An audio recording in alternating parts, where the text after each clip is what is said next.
श्री विनय मिश्रा जी। धन्यवाद माननीय स्पीकर साहब। बहुत सरल शब्दों में मैं आप बीती रखना चाहता हूं। चूंकि राजनीतिक परिवार से आता हूं और बचपन से ये उठापटक, शहमात, खरीद फरोख्त देखता हुआ आ रहा हूं, तो अभी कुछ दिन पहले मैं ये बात हमारे माननीय मुख्यमंत्री जी बैठे हुए, मैं उनसे परमिशन लेके कहना चाहता हूं कि पीछे एक ऐसा डिपार्टमेंट जो देश जिसकी पूरी इज्जत करता है, और उस डिपार्टमेंट के मैं अगर नाम लूं तो मैं चाहता नहीं हूं कि इस देश का विश्वास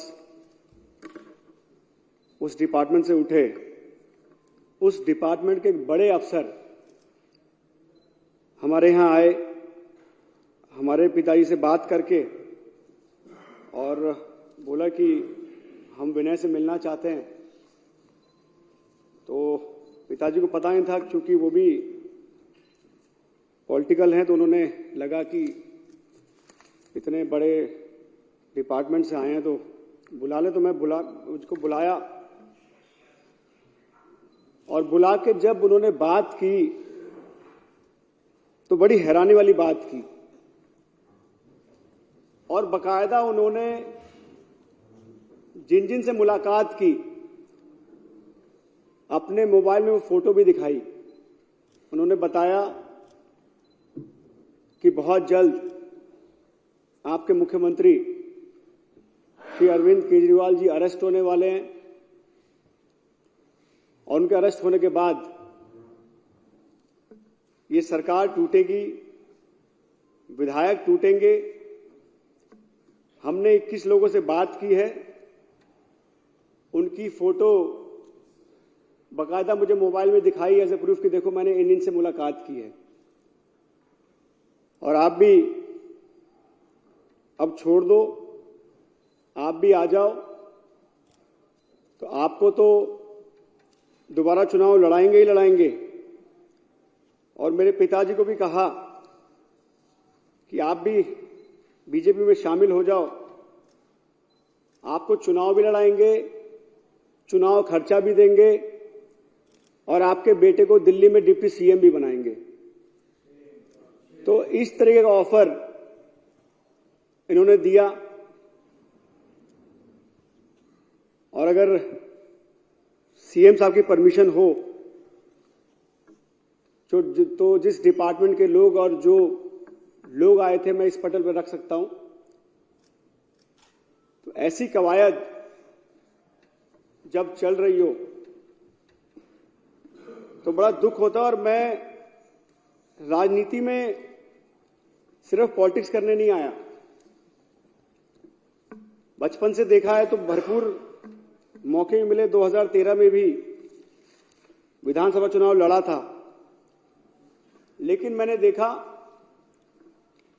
कि हम लोग पूर्वांचल से आते हैं, और हम लोगों ने प्रवासियों की आवाज हर पटल पे उठाई हो, चाहे वो विधानसभा हो, चाहे बाहर दिल्ली में पहचान की लड़ाई हो।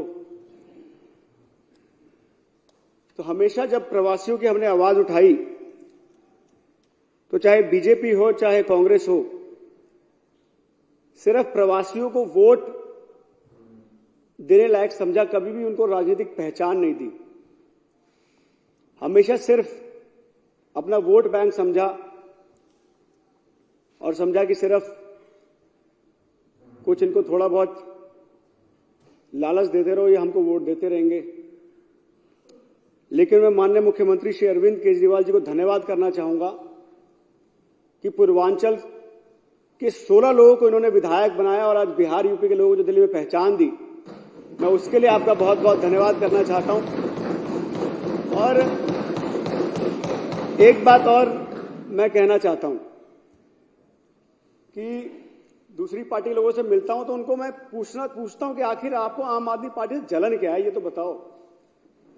आपको मतलब किस लिए देख के इतना गुस्सा आता है? मुझे लगता है पता नहीं, जैसे लगता है कि आम आदमी पार्टी कोई विधायक आ गया या कोई पार्षद, मतलब जैसे लगता है कि नोच खाएं इसको।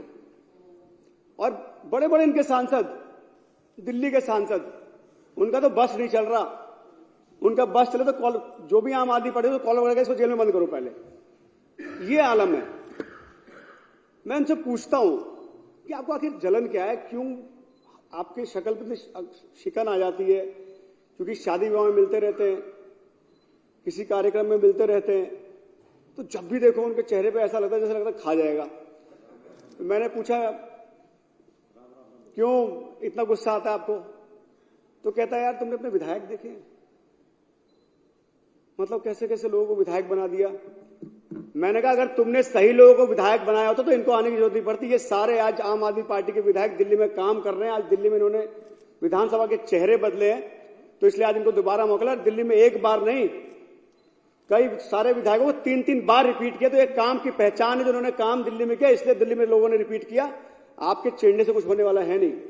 तो मैं आपको बधाई देना चाहता हूं, मेरे जितने विधायक साथी हैं, कि आज आपके काम की वजह से आज दिल्ली में आपको बार बार रिपीट किया जा रहा है। आपसे उम्मीद करता हूं कि जो विश्वास अरविंद जी ने आप पे किया है उसको हमारी कोशिश होनी चाहिए, चाहे आज परिस्थिति कैसी हो।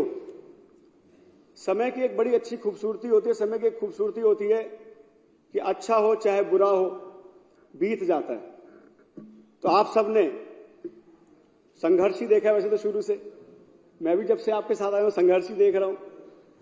काम कराने के लिए भी कई दिक्कतें आती हैं, कभी एलजी के माध्यम से, कभी केंद्र सरकार मोदी जी के माध्यम से। पर आप लोगों के संघर्ष को मैं सलाम करता हूं और बधाई देता हूं कि जिस संघर्ष और जिस मजबूती के साथ आज आप खड़े हो, तो ये मेरे जैसे नौजवान को और मजबूती और विश्वास देता है कि आम आदमी पार्टी वो पार्टी है जो नौजवानों की हितों की रक्षा कर सकती है, जो दिल्ली के बच्चों को एजुकेशन दे सकती है, जो अनऑथराइज्ड कॉलोनी में रहने वाले लोग हैं, क्योंकि मैं भी अनऑथराइज्ड कॉलोनी में रहता हूं, आज भी हमारा घर अनऑथराइज्ड कॉलोनी में ही है। और अनऑथराइज्ड कॉलोनी में जो मूलभूत सुविधाएं जो आम आदमी पार्टी सरकार अरविंद जी के नेतृत्व में दी, वो आज देखने बनती है। और आज कोई भी ऐसी अनऑथराइज्ड कॉलोनी नहीं है जहां पे सड़क ना हो, सीवर ना हो, पानी ना हो, बिजली ना हो। क्योंकि मुझे याद है हम लोग छोटे थे, दूर दूर से खंबे, लोग लकड़ी के, उस समय बांस का खंबा मिलता था, दूर दूर से खंबे लोग लेके आते थे और बिजलियां जोड़ते, तार जोड़ के लाते थे और रात रात भर जग के उसकी रक्षा करनी पड़ती थी, कहीं दूसरी कॉलोनी वाला लाइट ना काट दे, हमारा तार ना काट दे। आज 24 घंटे बिजली देके उससे निजात दिलाया, और वो भी फ्री। पानी फ्री, बिजली फ्री, एजुकेशन फ्री, माता बहनों के लिए टिकट फ्री। तो अरविंद जी ने जब सब कुछ फ्री दे दिया तो बीजेपी के पेट में दर्द ये है कि आज गरीबों की आवाज कोई क्यों उठा रहा है। आज दोनों की पॉलिटिक्स में बहुत बड़ा फर्क है। मोदी जी की पॉलिटिक्स और अरविंद जी की पॉलिटिक्स में बहुत बड़ा फर्क है। एक पॉलिटिक्स होती है डरा के पॉलिटिक्स करने की, कि अगर मैं नहीं रहा तो तुम्हारा क्या होगा, अगर मैं नहीं रहा तो तुम्हारे घर पे जो है हमला हो जाएगा, मैं नहीं रहा तो तुम्हारे बच्चों का फ्यूचर खत्म हो जाएगा। ये भारतीय जनता पार्टी की पॉलिटिक्स, कैसे डरा के लोगों को वोट लेना। और उसी का एक बड़ा माध्यम ईडी भी है, सीबीआई भी है, आईटी भी है। आज सुबह मैं एक व्हाट्सएप ट्विटर पे पढ़ रहा था कि एक व्यक्ति बीमार हो गया, नोएडा के एक अस्पताल में चला गया, तो उसको डॉक्टर ने कहा कि तुम्हारा पूरा जो है हार्ट की बाईपास करनी पड़ेगी, तुम्हारा तो हार्ट पूरा तीनों वॉल्व ब्लॉक हो चुका है। उसका बेचारे का वो था, टीपीएस था, तो उसने कहा ठीक है जी फटाफट करो, डर गया वो। तो उससे कंसेंट फॉर्म भरवाया।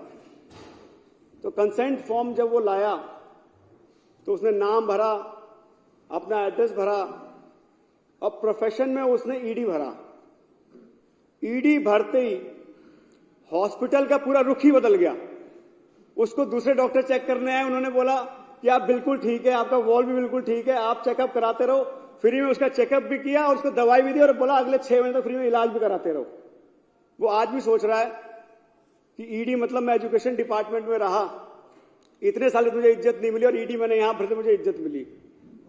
तो ये आज ईडी का डर ऐसा हो गया है, उस डर से आज सारी दुनिया जो है बीजेपी में शामिल हुई। तो ये आज मुझे भी पढ़ के लगा कि ये बात तो सही है।